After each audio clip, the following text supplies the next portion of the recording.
Y ahora sí, ya estamos grabando. Bienvenidos, bienvenidas sean panas a una transmisión más leyendo Kokoro de el autor japonés Natsume Soseki. Si ese es la primera vez que te encuentras aquí en estos lares, en esta narración, aquí abajito en la descripción tienes la liga hacia todas las lecturas que hemos hecho desde el primer canal y ahora es el segundo canal. Una vez encuentres la portada del libro que estás buscando, solo dale clic y te llevará hacia la playlist de YouTube con todas las partes que conforman dicha lectura. Se hace dicho de paso, si ves que la portada está en blanco y negro y tiene una lápida de frente, significa que perdimos ese libro en la purga. Pero igual, tienes bastante contenido para entretenerte por un muy buen rato. Pues nada, esa es la segunda transmisión. El día de ayer leímos la primera parte, entonces hoy vamos a estar continuando todavía con eh, pues voy a decirle la primera parte de este libro que se titula Sensei y yo. Y pues a ver cuánto leemos el día de hoy. ¿Qué te parece? ¿Le damos? A mí me parece estupefantástico. Esto es Kokoro de Natsume Soseki, segunda parte. Yo era joven y tenía tendencia al ardor, por lo menos a los ojos de Sensei y así era. A mí me parecía más útil lo que hablaba Sensei que las clases de la universidad. Sus ideas eran más de mi agrado que las opiniones de mis profesores. Pensaba que lo que Sensei se guardaba y no contaba tenía más importancia que aquello expresado por los distinguidos profesores que hablaban desde su cátedra. No debes hacerte ilusiones sobre mí, me dijo Sensei un día. No me hago ninguna ilusión. Cuando le contesté eso tenía la cabeza lo bastante fría como para no hacerme ilusiones, una frialdad que sin embargo él no quería aceptar. El ardor de la fiebre te hace flotar. Cuando te baje la fiebre sufrirás una decepción. Yo sufro al verme tan apreciado por ti, pero siento aún más sufrimiento cuando pienso en tu posible cambio en el futuro.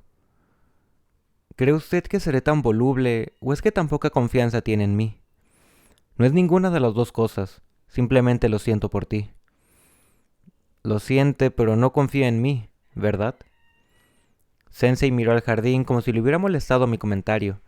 En el jardín ya no quedaban las camelias que hasta hacía poco salpicaban la escena con su intenso y pesado color rojo. Sensei tenía la costumbre de mirarlas desde la sala de estar de su casa. ¿Que no confío en ti? No digo que no confíe. Más bien, no confío en el género humano. Entonces, desde el otro lado del seto llegó una voz parecida a la del vendedor de pececitos de colores. Aparte de esa voz no se oía nada. Y es que a unos 200 metros de una concurrida calle todo era más tranquilo. Dentro de la casa reinaba el silencio de siempre. Yo sabía que en la habitación contigua estaba su mujer. Sabía igualmente que a los oídos de ella, que estaría cosiendo, llegaba mi voz. Pero en ese momento me olvidé de todo y dije, ¿entonces tampoco confía en su esposa? Sensei puso una expresión de cierta ansiedad y evitó contestar directamente mi pregunta. Ni siquiera confío en mí mismo. Es decir, al no poder confiar en mí, tampoco puedo confiar en los demás. No tengo más remedio que maldecirme. Con esa mentalidad nadie estaría seguro de uno mismo. No es mi mentalidad, es mi forma de ser y me he dado cuenta de ello. Cuando me di cuenta me asombré, y ahora tengo miedo. Yo deseaba seguir hablando de este tema, pero en ese momento se oyó la voz de su mujer que desde detrás de la puerta corredera dijo, «Oye, oye». A la segunda vez de decirlo, Sensei contestó, «¿Qué quieres?». Ella le dijo, «¿Puedes venir un momento, por favor?». Fue a donde estaba ella. Yo no pude entender la razón de su llamada, pero antes de intentar imaginarlo, Sensei ya había vuelto a mi lado y siguió hablando. «De todos modos, no confíes demasiado en mí. Te arrepentirías después e incluso intentarías tomar una venganza cruel por creer haber sido engañado». ¿Qué significa eso?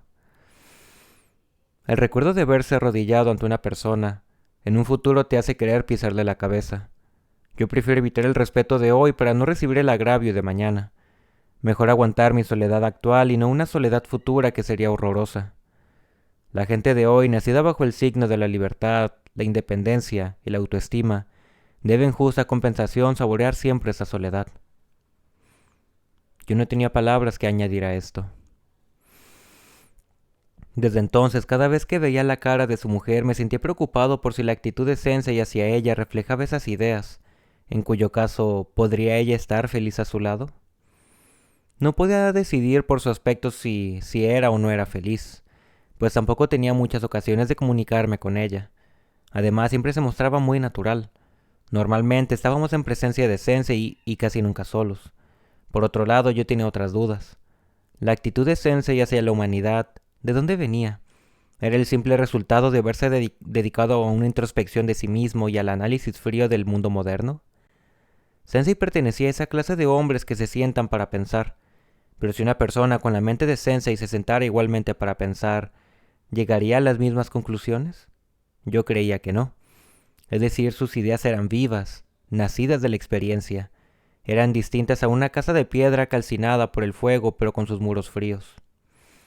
Para mí, Sensei era indudablemente un pensador. Por detrás de ese oficio de pensador, sin embargo, me parecía un hombre formado a partir de experiencias muy reales, experiencias o hechos no de otra persona, sino saboreados por sí mismo y en su sangre con dolor y con calor, y que en su alma se habían ido superponiendo en capas. Pero todo esto no era más que por imaginación mía. Aunque Sensei me habría de confirmar que lo que yo imaginaba era cierto, esa confirmación se asemejaría a una montaña de nubes, unas nubes que cubrieron mi cabeza de cosas horribles y desconocidas, sin saber por qué sentía miedo a la sombra de esa montaña. La confirmación fue además sumamente vaga, aunque me haría estremecer de pies a cabeza. Antes, supuse un amor formidable como raíz de sus ideas de la vida, por supuesto un amor entre Sensei y su mujer. Enamorarse era un delito, me había dicho una vez, y eso me proporcionó una pista. Por otro lado, Sensei me había confesado que la amaba, por lo cual tampoco podía yo sacar una conclusión demasiado pesimista de ese amor. Aquellas palabras de Sensei, el recuerdo de haberse arrodillado ante una persona, en un futuro te hace querer pisarle la cabeza, deberían entonces ser aplicables a la gente moderna en general, y no a Sensei ni a su esposa. La tumba de Xochigaya, que yo seguía sin saber a quién pertenecía, me daba también que pensar. Sabía que esa tumba guardaba una profunda relación con la vida de Sensei. A medida que me iba acercando a su vida, aunque sin llegar al fondo, fui aceptando esa tumba como un fragmento de vida que ocupaba su mente. Aún así, se trataba de algo completamente muerto, algo imposible de convertirse en la llave que abriera la puerta de la vida interpuesta entre nosotros. Más bien, la tumba de Xochigaya era para mí como una losa que un espíritu maligno había colocado para impedirme libre paso por esa puerta. Mientras tanto, había tenido otra ocasión de hablar con la señora cara a cara. Era uno de esos días de otoño en que se toma conciencia de la brevedad creciente de los días y en que uno siente en su propia piel el frío del mundo. Cerca de la casa de Sensei habían tenido lugar varios días seguidos robos sobrevenidos al caer la noche. El valor de lo robado bien es cierto que no era tan alto, pero si entraba el ladrón siempre se iba con algo. La señora tenía miedo. Una tarde de esas, Sensei tuvo que ausentarse de su casa para invitar a comer con 2 o 3 amigos más, a un amigo de su misma región empleado en un hospital provincial que se hallaba esos días de visita en Tokio. Todo esto me lo había contado Sensei, pidiéndome que me quedase en su casa hasta que volviera él. Acepté de inmediato. Cuando llegué a su casa, a la hora de empezar a encender las luces, Sensei, siempre tan puntual, ya no estaba. Mi marido acaba de irse. Como no quería llegar tarde, me dijo su esposo mientras me conducía al estudio. En su estudio, aparte de la mesa y la silla, se veían a través del cristal de la vitrina iluminado por la luz eléctrica los atractivos lomos de piel de muchos libros bien colocados. La señora me invitó a sentarme sobre un cojín junto al brasero y dijo: Quédate aquí leyendo algún libro que te guste. Y se fue. Yo me sentía exactamente como un visitante que aguardase la llegada del amo. Estaba incómodo y me puse a fumar. Se oía la voz de la señora que decía algo a la criada en la sala de estar. El estudio de Sensei estaba pasada a la esquina del pasillo, al cual también daba esa sala de estar. Por su situación al final del pasillo, el estudio era de una tranquilidad incomparable en la casa. Al cabo de un rato se apagó la voz de la señora y todo quedó en silencio. Yo estaba tenso, como si estuviera esperando la llegada del ladrón y atento a cualquier ruido. A la media hora o así, la señora se asomó a la entrada del estudio. Me miró sorprendida y lanzó un «¡Ah!». Me siguió contemplando como si le hiciera gracia verme así tan serio, como si fuera un visitante nuevo. ¿No te sientes incómodo? No, nada. Pero estás aburrido, ¿verdad? No, como estoy alerta esperando al ladrón, no siento aburrimiento. Ella seguía de pie y sonría sosteniendo una taza de té inglés. Bueno, este lugar algo apartado del centro de la casa... este lugar algo apartado del centro de la casa no es el mejor para montar guardia, dije yo. Entonces, ¿por qué no vienes más al centro? Pensaba que estarías aburrido y te he traído un té. Si te apetece bien, te lo serviré en la sala de estar. Salí del estudio y caminé tras ella. En la sala de estar se oía el borboteo del agua hirviendo en una tetera de hierro fundido sobre un largo y hermoso brasero. En esa sala me invitó a té y a dulces. Ella ni siquiera tocó su taza de té, pues decía que le quitaba el sueño. ¿Sale Sensei de vez en cuando como hoy? No, casi nunca sale. Últimamente parece que le gusta menos ver la cara de la gente. Su expresión, al decir esto, no parecía reflejar preocupación. Entonces yo me atreví a seguir preguntando. Entonces usted es la excepción, ¿no? No, yo también estoy entre esa gente. Mm, eso no es cierto, dije yo. Y usted misma sabe que no es cierto. ¿Qué quieres decir? Bueno, según mi teoría, a Sensei no le gusta la sociedad de la gente porque la ama a usted. Como eres estudiante, te gusta argumentar con razones vacías. Pero fíjate, igualmente se podría decir con tus mismas razones que como no le gusta a la gente, tampoco le puedo gustar yo, que formo parte de esa gente. ¿No te parece? Bueno, sí, se podría decir eso también, pero en este caso soy yo el que tengo razón. No me gusta discutir. Los hombres se divierten discutiendo por discutir. No me explico cómo pueden pasar tanto tiempo hablando y hablando como si estuvieran brindando con copas vacías. Sus palabras fueron bastante fuertes, aunque lo que sonó en mis ojos no me resultaba chocante. La mujer de Sensei no era tan moderna como para hacerme reconocer su inteligencia y revelar su amor propio. Tenía la impresión de que a ella le importaba más lo que estaba sumergido dentro del corazón de las cosas. Tenía más cosas que decir a la esposa de Sensei, pero no deseaba que me tuviera por una persona polémica, así que me abstuve. Mi mirada estaba fijada en el fondo de la taza vacía. Ella, antes de que yo cambiara mi mirada, me preguntó, ¿quieres otra? Enseguida le alargué la taza. ¿Cuántos? ¿Uno o dos? Era extraño. Agarrando los terrones de azúcar y mirándome a la cara para saber cuántos quería, su actitud no era de coquetería, pero estaba llena de simpatía, como si deseara compensar el tono fuerte de las palabras de antes. Tomé el té en silencio y después seguí sin decir nada. Vaya, qué calladito, dijo ella. Bueno, no quiero que usted me regañe por provocar una discusión, contesté yo. Que no, hombre, que no. Así reanudamos nuestra conversación, y nuevamente salió a relucir el tema de Sensei, un tema que nos interesaba a ambos. Señora, ¿puedo añadir una cosa a lo que dije antes? Para usted tal vez no sea más que una teoría falsa, pero para mí es algo serio y sincero. Pues entonces dilo. Si usted de repente desapareciera, ¿podría Sensei vivir igual que hasta ahora? No lo sé. No habría más remedio que preguntarle a él, ¿no crees? No es por tanto algo que yo pueda contestar. Señora, yo hablo en serio. Por favor, no rehuya la pregunta. Respóndame honestamente. Soy honesta, ¿no lo entiendes? Y honestamente te digo que no lo sé. Entonces, ¿usted cuánto le ama? Esa pregunta no es para Sensei, sino para usted. Esas cosas no se preguntan tan abiertamente. ¿Acaso es algo que no deba preguntarse en serio? ¿O se refiere usted a que está todo demasiado claro y no haría falta ni responder? Sí, más o menos, eso es. ¿Y cómo sería Sensei si usted, su fiel compañera, faltara de repente? A mí me parece que de este mundo no le interesa nada. Si usted faltara, ¿qué le pasaría? Contésteme, señora, ¿cómo lo ve usted? Desde su punto de vista, ¿sería entonces feliz o infeliz? Desde mi punto de vista todo está clarísimo, aunque a lo mejor Sensei no opina lo mismo que yo. Él, lejos de mí, sería muy infeliz. Incluso tal vez no podría seguir viviendo. Puede parecer algo presumido que diga esto, pero créeme, sinceramente pienso que yo le hago feliz. Estoy segura de que no hay nadie excepto que yo que pueda hacerle feliz. Por eso estoy tan tranquila. Esa seguridad suya seguro que está reflejada favorablemente en el corazón de Sensei. Ah, esa es otra cuestión. ¿Y dice usted que pese a esto, él aborrece? No, no pienso que me aborrezca.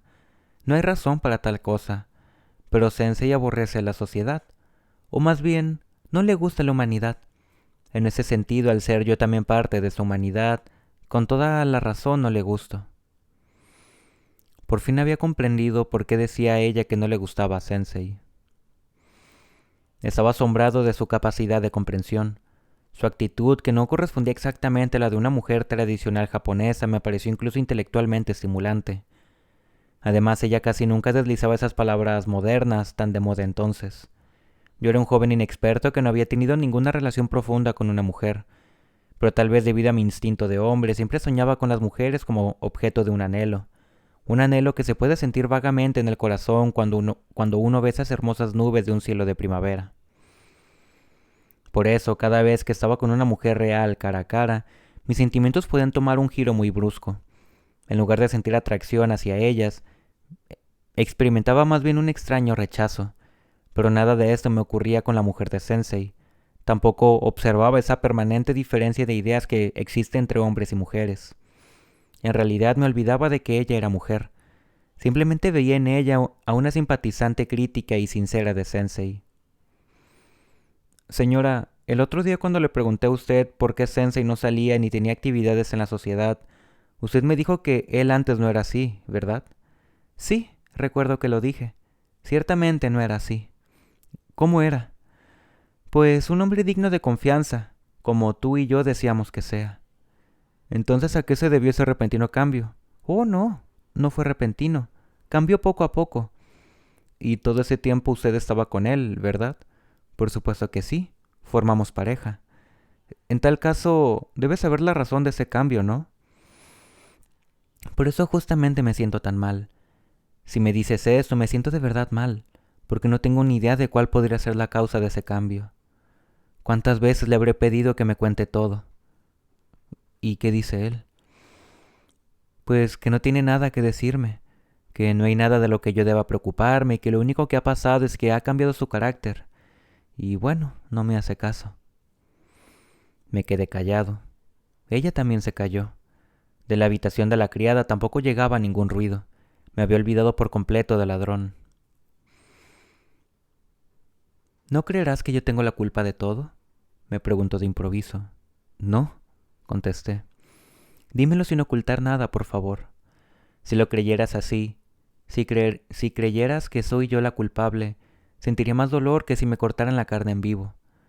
A pesar de todo, añadió, creo que estoy haciendo todo lo que puedo por él. Eso lo reconoce el mismo Sensei, se lo aseguro. No se preocupe, esté tranquila, por favor. Airió las ascuas del brasero. Después añadió más agua a la tetera de hierro fundido que dejó ya de hacer ruido.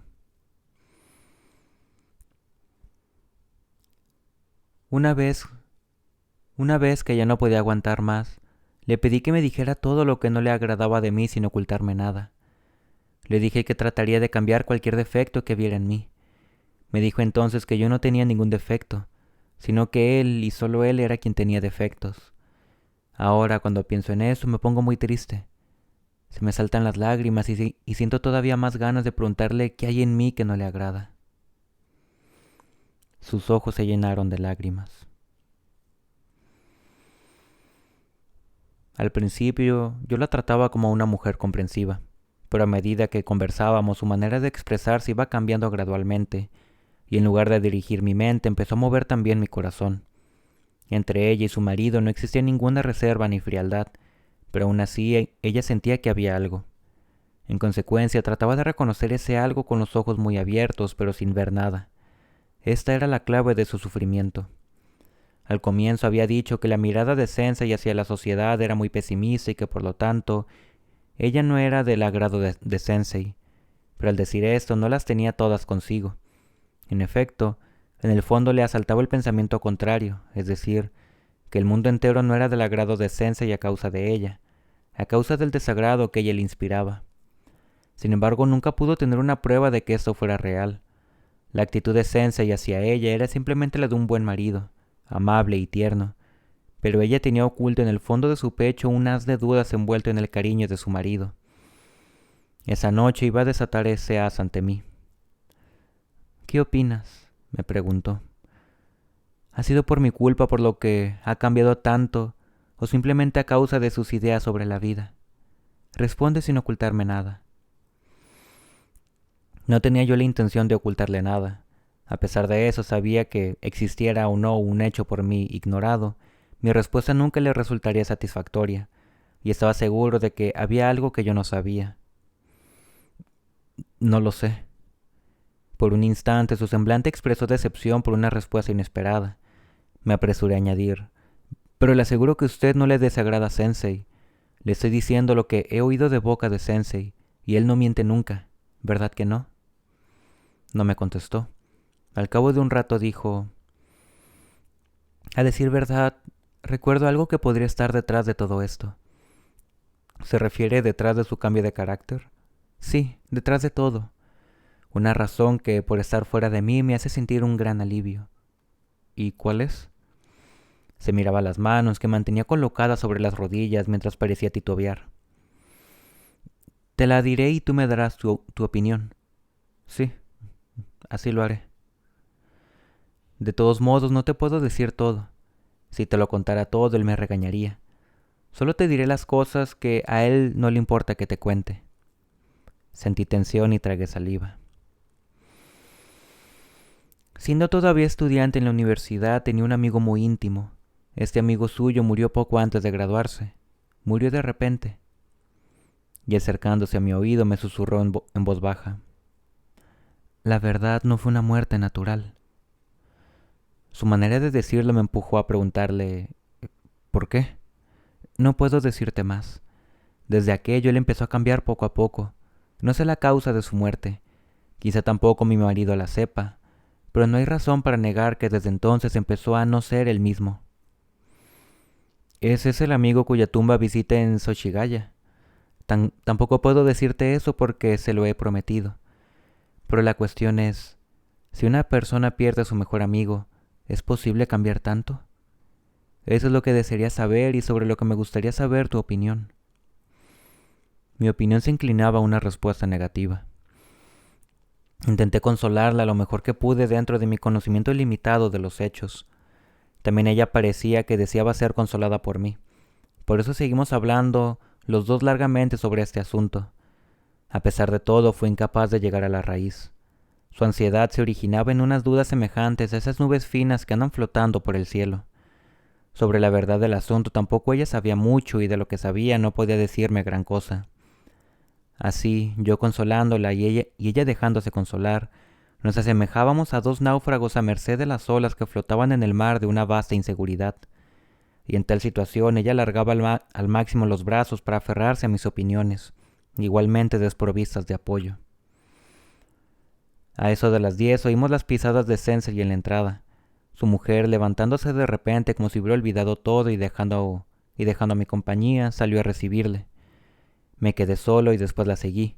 Solo la criada, que probablemente estaba dormida, no salió. Sensei estaba más bien de buen humor, pero su mujer parecía aún más alegre. Recordé el brillo de sus lágrimas agolpadas en sus bonitos ojos y la arruga formada en la raíz de sus negras cejas cuando hablábamos poco antes. Observé con atención tan extraño cambio de actitud. Realmente no parecía haber sido insincera, pero me sentí inclinado a pensar que pudo haber sido todo la táctica de su mujer con ganas de poner en juego sus sentimientos con los míos. En ese momento, sin embargo, no tenía ninguna intención de criticarla, y la verdad es que me sentí aliviado al verla transformarse así. Me di cuenta de que no había habido motivos para haberse preocupado por ella. Sensei, sonriendo, me dijo, «Gracias por guardar la casa. Así que el ladrón no ha venido», y añadió, «No estarás decepcionado, ¿verdad?» La señora me despidió, inclinándose ligeramente y diciendo, «Perdón por las molestias». Sonaba más bien como una broma, es decir, sonaba como si sintiera más que no se hubiera presentado el ladrón que el haberme molestado a mí, quitándome mi tiempo. Con esas palabras envolvió en un papel los pasteles que habían sobrado y me los puso en la mano. Yo los metí dentro de la amplia manga de mi kimono y saliendo de su casa apresuré mis pasos a través de las calles frías hasta una zona más animada de la ciudad. He descrito con detalle todo lo que he podido rescatar de mi memoria sobre aquella noche, y lo he hecho porque sentía la necesidad de hacerlo, aunque aquella noche, cuando volví a casa con los pasteles que ella me había dado, No consideraba tan importante nuestra conversación. Al día siguiente, cuando regresé de la universidad para comer en casa, al ver el paquete de pasteles sobre la mesa de estudio, enseguida me comí uno. Era de bizcocho y color marrón con chocolate encima. Mientras lo comía, pensaba que esas dos personas que me habían dado ese pastel existían en este mundo como una pareja feliz. Con ese convencimiento saboreé el pastel. El otoño se iba y hasta la llegada del invierno no ocurrió nada. Cuando visitaba a Sensei aprovechaba para pedir a la señora que me lavara o cosiera algún kimono. Hasta entonces yo no me había puesto nunca el jubán de cuello negro. Decía ella que como no tenía hijos, a su salud le convenía ocuparse de estos quehaceres para no aburrirse. Ese kimono está tejido a mano, ¿verdad? Nunca había cosido un género tan bueno. Solo que resulta dificilísimo de coser. Ya he roto 2 agujas de lo bueno que es. Aunque decía cosas así, no ponía nunca mala cara. Al llegar el invierno, tuve que regresar a mi pueblo inesperadamente. En la carta recibida de mi madre se mencionaba la enfermedad de mi padre, una enfermedad que aunque de momento no revestía gravedad, hacía aconsejable mi regreso a vida cuenta de la avanzada edad de mi padre. Hace tiempo que mi padre padecía de los riñones. Como muchos hombres de mediana edad o avanzada, su enfermedad ya era crónica, pero como se cuidaba bien tampoco parecía haber un peligro inminente. Eso era al menos lo que pensábamos sin dudar la familia y él mismo. Mi padre decía en efecto a todo el mundo que solo por cuidarse bien había podido seguir viviendo. Mi madre en su carta escribía que estando un día mi padre ocupado en el jardín, se había desvanecido de repente. La familia pensó que se trataba de una ligera hemorragia cerebral y le dieron el tratamiento correspondiente. Pero luego el médico dijo que no parecía ser ese el problema, sino que era el resultado de su enfermedad. A partir de entonces todos empezaron a asociar siempre desvanecimiento y enfermedad de los riñones. Para las vacaciones de invierno faltaba todavía tiempo. Pensé que a mi padre no le pasaría nada hasta el fin de trimestre y dejé pasar 1 o 2 días. Pero durante ese par de días empezó a saltarme la imagen de mi padre acostado o de la cara preocupada de mi madre, etc. Me sentía mal con esos pensamientos y finalmente decidí volver al pueblo. Para ahorrar tiempo y evitar a mis padres la molestia de tener que mandarme dinero para el viaje, decidí visitar a Sensei para despedirme y pedirle prestado el dinero necesario para el viaje. Sensei se encontraba resfriado y no tenía ganas de pasar a la sala de estar, así que me recibió en su estudio. Por el cristal de la ventana entraba una luz solar blanda pocas veces vista ese invierno y que caía sobre el paño de la mesa. En ese soleado cuarto estaba Sensei, que había colocado un gran brasero sobre el cual había un trípode con una palangana llena de agua que exhalaba vapores benéficos para la respiración. No es nada grave, total, un simple catarro, pero resulta más molesto que una enfermedad en toda regla. Y diciendo esto, Sensei me miró sonriendo con amargura. Sensei era del tipo de personas que no conocen las enfermedades. Al escucharle sentí ganas de reír, y dije, yo si es un catarro lo aguanto, pero más no. Usted también, ¿no? Si llega a ponerse realmente enfermo, lo comprenderá muy bien. ¿Crees tú? Bueno, si he de ponerme enfermo, pues que sea mortalmente enfermo. No presté mucha atención a lo que dijo. Pasé enseguida a hablarle de la carta de mi madre y le pedí dinero. No hay problema. Si es esa cantidad, la tengo en casa y te la podrás llevar ahora mismo. Llamó a su mujer y le pidió que me diera el dinero.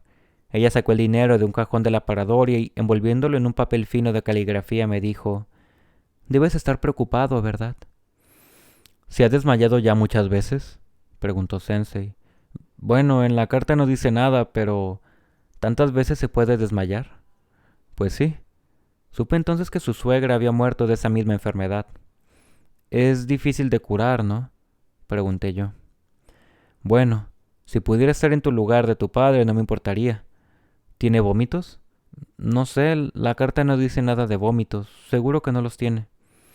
«Mientras no tenga vómitos seguirá bien», dijo la señora.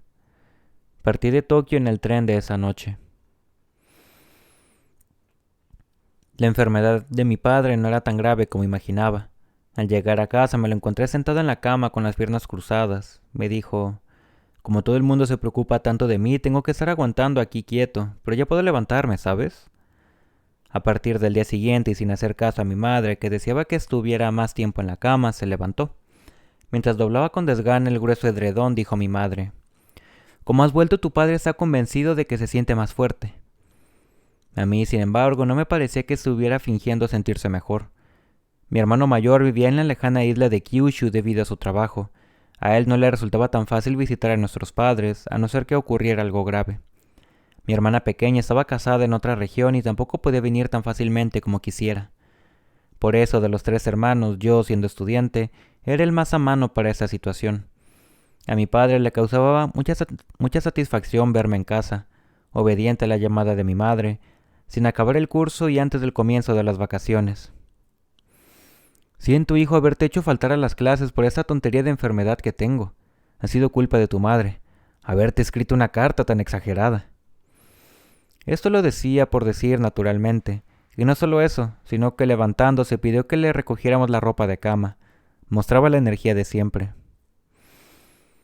Como te descuides volverás a ponerte malo como la otra vez. Mi consejo pareció divertirle y se lo tomó a la ligera. Tranquilo, no me pasará nada. Si me cuido como siempre, todo irá bien. En realidad parecía encontrarse bien. Andando de un lado a otro por la casa, ni jadeaba ni se mareaba. El color de su cara, sin embargo, era bastante más pálido de lo normal, pero como no era un síntoma reciente, tampoco nos preocupaba demasiado. Escribí a Sensei agradeciéndole su préstamo. Le decía que si no tenía inconveniente le devolvería su dinero a mi regreso a Tokio a principio de año. Le hablaba también de la enfermedad de mi padre, que no era tan grave como yo había imaginado y que, al no sentir mareos ni tener vómitos, seguro que no le pasaría nada serio próximamente. En último lugar, aunque sin darle importancia, le expresé mi interés por su resfriado. Esta carta le escribí sin esperar respuesta. Después de enviarla, les hablé a mis padres de Sensei y al hacerlo me lo imaginaba en su estudio. Cuando te vayas a Tokio la próxima vez le llevas unas setas secas. Bueno, no sé si le van a gustar. Hombre, no es que sea una delicia, pero a todo el mundo le gustan las setas secas. A mí me parecía extraño asociar a Sensei con las setas secas. Cuando recibí una carta de Sensei me sorprendió un poco. Me extrañé aún más al comprobar que esa carta no contenía nada particular. Pensé entonces que la había escrito por pura amabilidad, y ese pensamiento me hizo muy feliz. Era la primera carta que recibí de Sensei. Si digo la primera carta, podría creerse que mantuvimos correspondencia. He de advertir que no fue así. Exactamente no recibí más que 2 cartas suyas en vida de él. Una fue esta, respuesta sencilla a la mía de la que acabo de hablar, y otra fue una larga, muy larga, que me dirigió antes de morir. A mi padre, por el carácter de su enfermedad, no se le permitía moverse mucho. Después de levantarse de la cama, casi nunca salía. Un día en que había sol, bajó por la tarde al jardín. Yo, por precaución, le acompañé, intentando agarrarle el brazo y apoyarlo en mi hombro. Pero él, entre risas, no me hizo caso.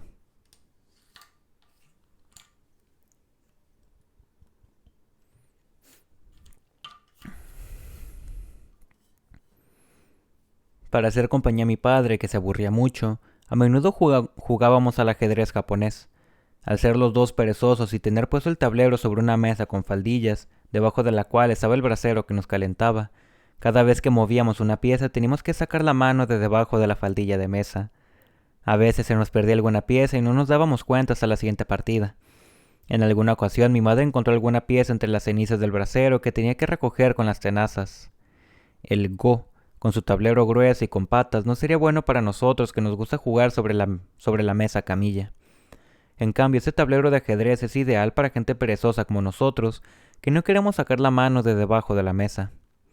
Venga, vamos a jugar otra partida. Mi padre, cuando ganaba, siempre decía lo mismo. Venga, otra partida. Pero también lo decía cuando perdía. Ganar o perder, en definitiva, no le importaba. Siempre deseaba estar jugando al ajedrez sentado a la mesa camilla.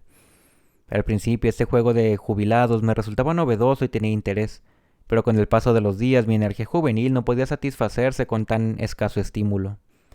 A veces levantaba las manos por encima de mi cabeza y sosteniendo en ellas las piezas y bostezaba sin ningún reparo. Pensaba en Tokio y oía cómo latía mi corazón que no cesaba de mover mi sangre rebosante. Extrañamente sentía que esos latidos resonaban con más potencia gracias a la fuerza que Sensei parecía haberme transmitido. En mi mente le comparé con mi padre.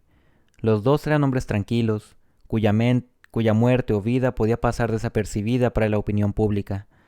Desde el punto de vista del reconocimiento social, uno y otro eran unos donadie. Aún así, este padre mío, al que tanto le gustaba el ajedrez, no resultaba de mi agrado, ni siquiera como compañero de juego. Con Sensei no tenía ningún recuerdo de haber compartido juegos, pero aún más que cualquier relación de ese tipo, él estaba influyendo intelectualmente en mí sin darme yo cuenta. Si digo intelectualmente parece algo frío, así que diré mejor espiritualmente. Por eso no me parece nada exagerado afirmar que la fuerza de Sensei estaba en mi carne y que su espíritu corría por mi sangre. Esta era la realidad tal como se me mostraba y al reflexionar sobre ella atentamente, tuve la impresión de haber descubierto una gran verdad. Me quedé perplejo. Casi al mismo tiempo en que empezaba a aburrirme en casa, tuve la sensación de que también para mis padres mi estancia en la casa parecía estar muy vista, nada parecido a la novedad de los primeros días. Creo que eso les suele ocurrir más o menos a todos los que regresen a sus casas en las vacaciones. La primera semana siempre son tratados con mucho cariño y hasta mimo, pero cuando se enfría esa etapa de entusiasmo inicial, la familia se acostumbra a la presencia de uno y acaba por ignorarle. Además, cada vez que yo volvía a casa me traía de Tokio aspectos novedosos que mis padres ni apreciaban ni entendían. Lo diré con un ejemplo clásico. Era como si trajera el olor del cristianismo a la casa de un confuciano. Por eso lo que traía conmigo nunca armonizaba con mis padres. Por supuesto que yo intentaba encubrir los cambios que Tokio podía haber producido en mí, pero había cosas que ya eran parte de mí, cosas que, aunque no quisiera mostrar, no podía escapar a los ojos de mis padres. Finalmente perdí todo interés en seguir más tiempo en casa. Quería volver a Tokio cuanto antes. Afortunadamente, el estado de mi padre se había estancado y no había síntomas de empeoramiento. De todos modos, se llamó a un médico de cierta fama que vivía lejos para que le examinara con detenimiento. Este médico no detectó nada que no supiéramos ya. Decidí irme antes de terminar las vacaciones de Año Nuevo. Al anunciar mi partida, mis padres, por extraño que parezca, se opusieron. ¿Pero te vas ya? Todavía es muy pronto, ¿no?, dijo mi madre. No te pasará nada porque te quedes 4 o 5 días más, añadió mi padre. Pero yo no cambié el día que había fijado. Cuando llegué a Tokio, ya habían retirado todas las decoraciones de pino. Soplaba un viento frío y no se percibía la animación propia del Año Nuevo. No tardé en ir a casa de Sensei y a devolverle su dinero. Le llevé también aquellas setas secas. Como me pareció algo raro dárselas así sin más ni más, dije que era un regalo de parte de mi madre, y las puse delante de la esposa de Sensei. Las setas estaban dentro de una caja nueva de dulces. Después de darme cortésmente las gracias ella, al levantar la caja y sorprenderse de su ligereza, me preguntó: «Vaya, ¿qué tipo de dulces son estos?». A medida que conocía mejor a la esposa de Sensei, más me sorprendía esos rasgos infantiles de su carácter. Los dos me preguntaron con interés sobre la enfermedad de mi padre. ¿De veras? Después de escucharte, todo parece indicar que de momento no le va a pasar nada, pero es una enfermedad ante la que hay que estar muy atento. Sensei tenía muchos conocimientos de los que yo no tenía ni idea sobre esa enfermedad de los riñones y añadió: «Lo peculiar de esa enfermedad es eso, es que el que la padece no se da ni cuenta. Un militar conocido mío se murió precisamente de eso. Parecía mentira. Su mujer, que estaba acostada a su lado, ni siquiera tuvo tiempo de cuidarle. Parece ser que por la noche le había despertado para decirle que se sentía algo mal. A la mañana siguiente ya estaba muerto. La mujer creía que estaba dormido». Yo, que hasta entonces era bastante optimista, de repente empecé a inquietarme. A mi padre podría pasarle lo mismo, ¿no? No se puede decir que no, ¿verdad? ¿Qué dice el médico? Que curarse es imposible, pero que tampoco hay razón para preocuparse por ahora. Pues entonces, si lo ha dicho el médico, no habrá problema. El caso del que he hablado era el de una persona bastante descuidada. Era un militar con una vida nada moderada. Recobré la tranquilidad. Sensei, que observaba mi expresión, añadió: «A pesar de todo, esté sano o enfermo, los hombres somos muy frágiles. Cualquier cosa puede desencadenar la muerte». ¿Usted también piensa esas cosas? Aunque soy sanísimo, no puedo negar que lo pienso. Había una sombra de sonrisa en sus labios. Hay personas que a veces se mueren repentinamente, aunque por causas naturales, y también hay otras cuya muerte repentina tiene como causa una violencia no natural. ¿Qué es la violencia no natural?, pregunté yo. No sé exactamente, pero los que se suicidan utilizan esa violencia, ¿no? Los asesinatos entonces son también por violencia no natural, ¿verdad? Bueno, no estaba pensando en asesinatos, pero sí, es cierto lo que dices. Ese día, sin decir más, me fui.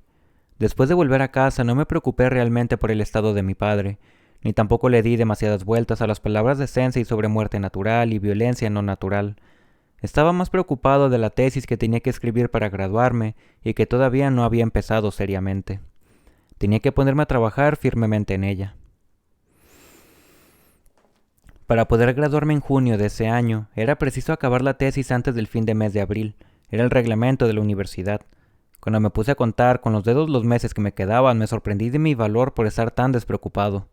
Otros compañeros hacía mucho tiempo que estaban reuniendo material bibliográfico y notas y se les veía muy atareados.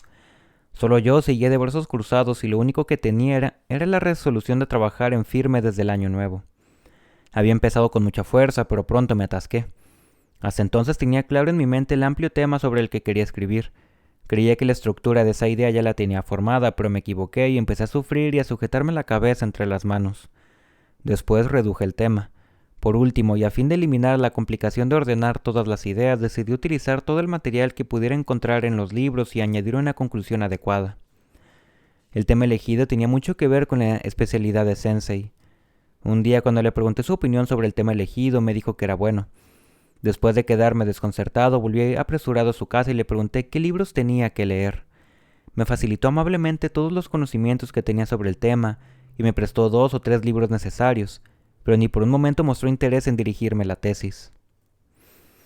Últimamente no leo mucho, así que no sé nada de las últimas publicaciones. Sería mejor que preguntaras a tu profesor. Entonces recordé que su mujer me había dicho una vez que Sensei fue un lector voraz en una época y que después, sin saber cómo ni por qué, dejó de tener interés en los libros.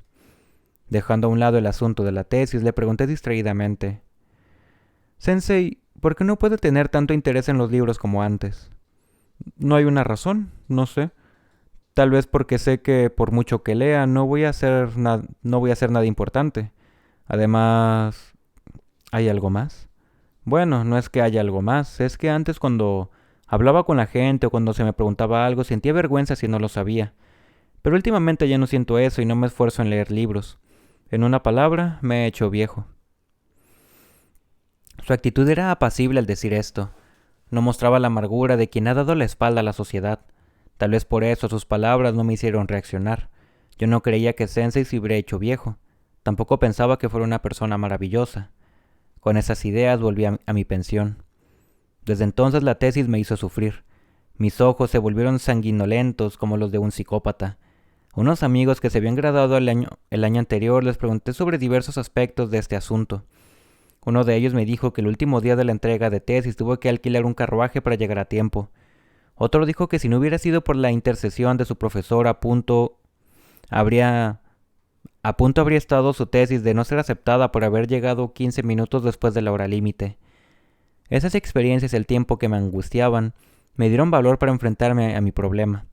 Trabajaba todos los días sentado a la mesa hasta caer agotado. Si no me encontraba a la mesa, estaba entre las estanterías de la biblioteca. Febrilmente mis ojos buscaban las letras doradas en los lomos de los volúmenes como si fuera un coleccionista de antigüedades.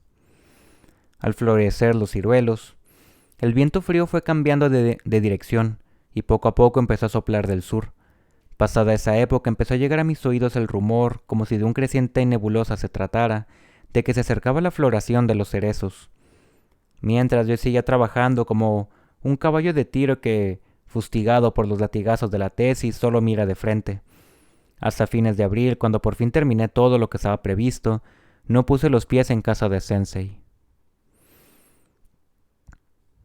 Cuando me libré de todo, ya habían caído los pétalos de Yaesakura, y sus ramas habían empezado a echar hojas verdes. Era el principio del verano. Me sentía con el corazón de un pajarito escapado de su jaula y que, a la vista del cielo y la tierra, aletea gozosa y libremente. Fui a casa de Sensei enseguida. En el camino me llamó la atención el seto de mandarino silvestre con sus oscuras ramas ya echando brotes y las hojas lustrosas y marrones que salían del viejo tronco del granado reflejando suavemente la luz del sol. Sentí la curiosidad del que ve todo esto por primera vez en su vida. Sensei, al fijarse en mi expresión alegre, dijo: Así que ya has terminado tu tesis. Eso está muy bien. Sí, he terminado gracias a usted, y ya no tengo nada que hacer, contesté yo. Efectivamente, en ese momento sentía que había acabado todo lo que tenía que hacer y que de ahora en adelante tenía todo el derecho del mundo a descansar y relajarme. Estaba contento y tenía suficiente confianza en la tesis recién terminada. Hablé de ella sin parar con Sensei. Él, como siempre, me decía, ¿de verdad? O, ah, sí, pero sin entrar en comentarios. Más que insatisfecho, me sentí algo decepcionado. Aún así, ese día estaba animado hasta el punto de poder llevarle la contraria. Quise sacarle a la gran naturaleza de color verde que estaba resucitando fuera. Sensei, vamos de paseo a alguna parte. Se está muy bien al aire libre. ¿Pero a dónde? A mí no me importaba dónde. Solo quería sacar a Sensei fuera de la ciudad. Una hora después, tal y como yo quería, nos alejábamos de la ciudad. Caminábamos en rumbo por un lugar tranquilo en donde no se podía distinguir si era poblado o campo. Arranqué una hoja de un seto y me puse a silbar con ella. Un amigo de Kagoshima me había enseñado cómo hacerlo y se me daba bastante bien. Yo seguía silbando alegremente y Sensei caminaba como si no le importase nada. Al rato vimos un sendero debajo de árboles de copas de tiernas hojas verdes. En la entrada del sendero había un letrero que decía Vivero de. Supimos así que no era una finca privada. Al ver la entrada por donde remontaba el camino, Sensei dijo, ¿entramos? Aquí se venden plantas, ¿verdad? Pregunté yo. Siguiendo el sendero y subiendo la cuesta se veía a mano izquierda una casa. Por las puertas de shoji abiertas no se veía a nadie. Vimos un recipiente grande delante de la casa, dentro del que se movían pececitos de colores. Está todo muy silencioso, ¿verdad? ¿Podemos entrar sin permiso? Sí, creo que sí. Seguimos avanzando sin ver a nadie. Las azaleas estaban florecidas como un incendio esplendoroso. Sensei, indicando una alta y de color ocre, dijo, «Esta debe de ser una Kirishima». Había también peonias plantadas en una superficie de más o menos 10 tsubo, pero como todavía no era su época, ninguna estaba en flor. Al lado del campo de peonias había un viejo banco sobre el que Sensei se tumbó boca arriba. Yo me senté en el espacio libre del banco y me puse a fumar. Sensei miraba el cielo transparente. Yo no apartaba la vista del color de las hojas nuevas. Si me fijaba bien en ellas, me daba cuenta de que todas eran distintas. No había ni una rama cuyas hojas tuvieran la misma tonalidad. El sombrero de Sensei, enganchado en la punta de un plantón de cedro, salió volando por el aire. Me apresuré para agarrarlo. Quité con la uña la roja tierra que se había pegado al sombrero. Le dije, «Sensei, se le ha caído el sombrero». «Gracias». Lo tomó mientras se incorporaba del banco y en esa postura, medio incorporado y medio tumbado, me hizo una extraña pregunta. «Por cierto, ¿tu familia tiene fortuna?» ¿Que si es rica, quiere decir? Bueno, no tanto como para decir que tiene fortuna. Pero, ¿cuánto tiene? Y perdona la indiscreción. ¿Cuánto? Pues no sé bien. Tenemos algo de terreno en el monte y algunos arrozales. Dinero creo que no hay nada.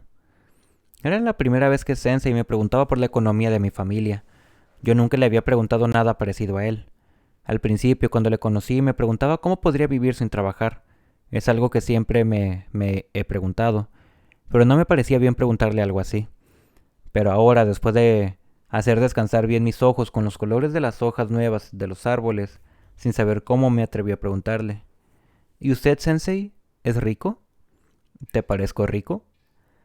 Sensei solía vestir con sobriedad. Su familia era poco numerosa y su casa, en consecuencia, no era muy grande. Sin embargo, a mí, aunque no era miembro de su familia, me resultaba evidente que su posición era más bien acomodada. Es decir, su manera de vivir sin ser lujosa era más que desahogada. Sí, me parece rico. Bueno, para vivir sí que tengo, pero no soy rico. Si lo fuera, tendría una casa grande. Ya se había incorporado y sentado cruzando las piernas. Después de estas palabras, con la contera del bastón se puso a trazar una especie de círculo en la tierra. Cuando terminó, clavó el bastón verticalmente en ella. Antes sí que era rico, añadió. Hablaba medio consigo mismo. Yo, sin saber qué hacer, guardaba silencio. Aunque no lo parezca, antes era rico. Dijo otra vez y sonrió mirándome. No le contesté nada. Me sentía torpe e incapaz de hablar. Entonces nuevamente cambió de tema. ¿Qué tal está tu padre después de aquello? Yo no sabía nada de mi padre después de Año Nuevo. Las sencillas cartas que me mandaba mi familia con las letras de cambio mensuales me venían escritas siempre por mi padre, y en ellas no se quejaba de ningún síntoma grave. Su letra era además firme y sin que se percibiera ese temblor a menudo manifiesto en ese tipo de enfermos. No me dice nada de su enfermedad, pero creo que está bien. Bueno, me alegro de que sea así, pero esa enfermedad... no sé, ¿no habrá posibilidad de que se cure? Es que parece que todo está ahora estable, como no me han dicho nada... ¿De veras? Yo escuchaba a Sensei que me preguntaba por las finanzas de mi familia y por la enfermedad de mi padre, pensando que se trataba de esos temas comunes que suelen venir a los labios en una conversación trivial, pero en el fondo de sus palabras había una intención por relacionar ambos temas. Una intención que a mí, por carecer de la experiencia por él vivida, me pasaba entonces desapercibida. Si en tu casa tienen fortuna que repartir, creo que es mejor hacerlo cuanto antes, ¿eh? Aunque naturalmente no es asunto mío. Mientras tu padre esté bien, es mejor que recibas de tu herencia lo que te corresponda. Cuando ocurra lo que tiene que ocurrir, el asunto de las herencias suele plantear problemas. Sí, Sensei. La verdad es que yo no di mucha importancia a esto que me decía. Pensaba que en ese momento ni yo, ni mi madre, ni mi padre, ni nadie en mi familia se preocupaba por ese tema. Me sorprendí mucho de lo dicho por Sensei, que se revelaba ahora tan práctico. Pero el respeto que por costumbre tengo hacia los mayores me hizo guardar silencio. Perdona si te he ofendido por hablar como si estuviéramos esperando la muerte de tu padre, pero los hombres se mueren. Aunque uno esté sanísimo, nunca sabemos cuándo vamos a morirnos. Su tono era inusitadamente amargo. No, no me he ofendido en nada, dije yo como disculpándome. ¿Cuántos hermanos son? Además me preguntó por toda la familia, si teníamos más parientes, cómo eran mis tíos y tías. Al final dijo, ¿son todos ellos buenas personas? No creo que haya nadie malo, todos son del pueblo. ¿Y no pueden ser malos por ser del pueblo? Yo empecé a sentirme acosado, pero no me dio tiempo ni de pensar. En realidad la gente de los pueblos tiende a ser peor que la de la ciudad. Acabas de decir que entre tus parientes no parece que haya nadie malo. ¿Crees que hay una especie de persona mala? Vamos a ver. La gente no sale hecha de un molde o algo así de personas malas. Generalmente todas son buenas. Por lo menos son normales. No obstante, en un momento dado, inesperadamente, la persona buena se convierte en mala. Es terrible, por eso no hay que descuidarse. Su charla no parecía acabar ahí. Intenté decir algo, pero en ese instante un perro se puso a ladrar detrás de nosotros. Los dos, sorprendidos, miramos atrás. A un lado del banco, por atrás, había plantones de cedro y más allá, ocultando una superficie de unos tretsubo, matorrales de bambú enano entre los cuales se veía la cabeza y el tronco de un perro que seguía ladrando furiosamente. Entonces apareció un niño de unos 10 años que se puso a regañar al perro. Llevaba un sombrero con el escudo del colegio. Se presentó ante Sensei y le saludó inclinándose. Señor, ¿cuándo usted entró aquí? ¿No había nadie? No, no había nadie. Mi hermana y mi madre estaban en la cocina. ¿Ah, sí? Señor, usted tenía que haber dicho buenas tardes antes de entrar. Sensei sonrió débilmente. Sacó del monedero que tenía en la pechera del kimono una moneda de 5 sen e hizo que el niño la tomara en la mano. Y por favor, dile a tu madre que sea tan amable de dejarnos descansar aquí un rato. El niño, con una sonrisa que parecía rebosar de sus ojos inteligentes, asintió con la cabeza. Soy el jefe del cuerpo de expedición, ¿sabe usted? Con esas palabras, el niño bajó corriendo entre las azaleas. El perro, alzando la rosca de su rizado rabo, le siguió. Poco después, otros 2 o 3 niños de la misma edad pasaron corriendo en la misma dirección hacia donde había ido el jefe. No llegué a captar las palabras de esa conversación interrumpida por la presencia del perro y los niños. El tema de la herencia, tan preocupante al parecer para Sensei, era ajeno a mi interés. Por mi carácter y mi situación no tenía la capacidad de inquietarme por asuntos económicos. Pensándolo ahora, creo que esa falta de interés se debía primero a mi inexperiencia y segundo, a que nunca se me habían planteado los temas económicos. De todos modos era demasiado joven y el asunto del dinero estaba muy alejado de mi interés. Pero en lo que a mí me hubiera gustado profundizar aquel día con Sensei era sobre eso de que uno se convierte en malo cuando pasa por una situación crítica. Como simples palabras las entendía, pero yo deseaba saber más de lo que aparentaban. Después de irse el perro y los niños, aquel amplio jardín de hojas tiernas recuperó su silencio, y nosotros, como congelados en ese silencio, permanecimos callados un buen rato. Gradualmente el hermoso color del cielo empezó a perder su luz. La mayoría de los árboles que nos rodeaban eran arces y sus hojas verdes, delicadas, recién salidas, y que poblaban las ramas, iban oscureciéndose gradualmente. Desde alguna calle lejana se oía el ruido sordo de un carruaje. Debía de ser un hombre del pueblo que transportaba árboles y plantas del jardín en su carro para venderlas en el mercado. Al oír el ruido del carro, Sensei se levantó súbitamente, como si hubiera recobrado el aliento después de una meditación. ¿Nos vamos ya? Los días parecen ahora mucho más largos, pero si uno se los pasa sin hacer nada, las horas se van rápido como si tal cosa. Había suciedad en su espalda al haberse acostado boca arriba sobre el banco. Se la sacudí con las dos manos. Gracias. No hay resina pegada, ¿verdad? No, ya se ha quitado todo. Acabo de estrenar ese jaori. Si lo mancho tan tontamente, mi mujer me regañará. Gracias. Bajamos hasta la casa de antes, situada a medio camino de la cuesta. Al subir la primera vez nos pareció que no había nadie, pero ahora veo una mujer con una muchacha de 15 o 16 años que enrollaba hilo en una rueca. La saludamos al pasar junto a un gran acuario diciendo, «Perdonen la molestia». «No se preocupen, yo tampoco les he ofrecido nada», contestó la mujer, que además agradeció la moneda que Sensei le había dado al niño. Cuando dejamos atrás la puerta de la propiedad y ahí habíamos recogido ya 200 o 300 metros, rompí finalmente el silencio. Lo que dijo usted antes, eso de que las personas en un momento dado se convierten en malas, ¿qué significado tiene? Bueno, no tiene ningún significado profundo. Es una verdad, tal como es. No es ninguna teoría. Bien, será verdad, pero lo que quiero preguntar es eso del momento dado. Es decir, ¿qué momento es ese? Sensei se echó a reír. Era como si se hubiera pasado la única ocasión y ya no tuviera sentido explicármelo, pero dijo, el dinero. A la vista del dinero, cualquier sabio se convierte en malo. Su respuesta me pareció tan vulgar que me decepcioné. Tanto más cuanto que no se animaba a seguir hablando, me sentí chasqueado. Caminé con paso ligero y el rostro impasible. Sensei, el que había dejado atrás, me llamó. Oye, y añadió, ¿lo ves? ¿Qué? Pues que tu humor cambia por una simple respuesta. Esto me lo dijo Sensei mirándome a la cara cuando yo me había detenido y ya me daba media vuelta para esperarle. Bueno, habiendo leído casi una hora, lo vamos a dejar por aquí el día de hoy.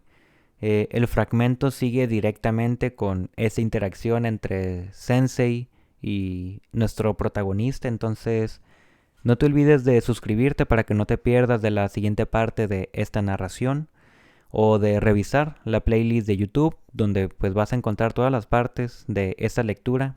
Estamos alimentando la playlist conforme lo estamos leyendo. Entonces puede ser que para cuando tú encuentres esta narración ya esté completa la lectura. Y pues dale like, comenta para saber que estás disfrutando de esta lectura, compártelo con aquella persona que tú crees también disfrutará de estas narraciones para que podamos ser más panas. Consume la obra original, estoy seguro de que de esa manera la vas a poder disfrutar todavía más. Y ya sabes, aquí abajito en la caja de la descripción tienes ligas importantes hacia todas las lecturas que hemos hecho juntos, hacia el Patreon por si te gustaría apoyarme de una manera económica para seguir haciendo esas narraciones. Y si no es el caso, igual puedes seguir disfrutando de estas lecturas de manera totalmente gratuita. Y de igual manera también hacia nuestro perfil de Instagram donde procuro estar en contacto contigo. Y ahora sí, sin nada más por el momento, nos estaremos viendo en la siguiente narración. Adiós.